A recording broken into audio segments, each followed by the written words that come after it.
ബാഴ്സലോണയിൽ Uber driver ആകാനുള്ള സ്വപ്നം മനസ്സിലുണ്ടെന്ന് വെളിപ്പെടുത്തി നടൻ ഫഹദ് ഫാസിൽ. സിനിമയിൽ ആളുകൾക്ക് തന്നെ മടുത്തു കഴിയുമ്പോൾ ബാഴ്സലോണയിൽ ഒരു ഊബർ ഡ്രൈവറായി ജോലി നോക്കുമെന്ന് അദ്ദേഹം പറഞ്ഞു.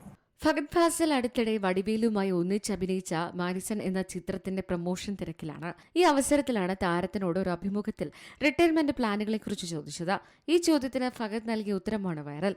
ആളുകൾക്ക് തന്റെ അഭിനയം മടുത്തു തുടങ്ങുമ്പോൾ സിനിമയിൽ നിന്ന് വിരമിക്കേണ്ടി വന്നാൽ താൻ നേരെ ബാഴ്സലോണയിലേക്ക് വിടുമെന്ന് ഫഫ പറയുന്നു. ബാഴ്സലോണയിൽ ഊബർ ഓടിച്ച ആളുകളെ ലക്ഷ്യസ്ഥാനത്ത് എത്തിക്കുന്നത് താൻ ഇപ്പോഴും സ്വപ്നം കാണാറുണ്ടെന്ന് ഫഫ പറയുന്നു. 2020 ഒരു അഭിമുഖത്തിലും ഫഹദ് ഫാസിൽ സമാന സ്വപ്നമായിരുന്നു പങ്കുവച്ചത്.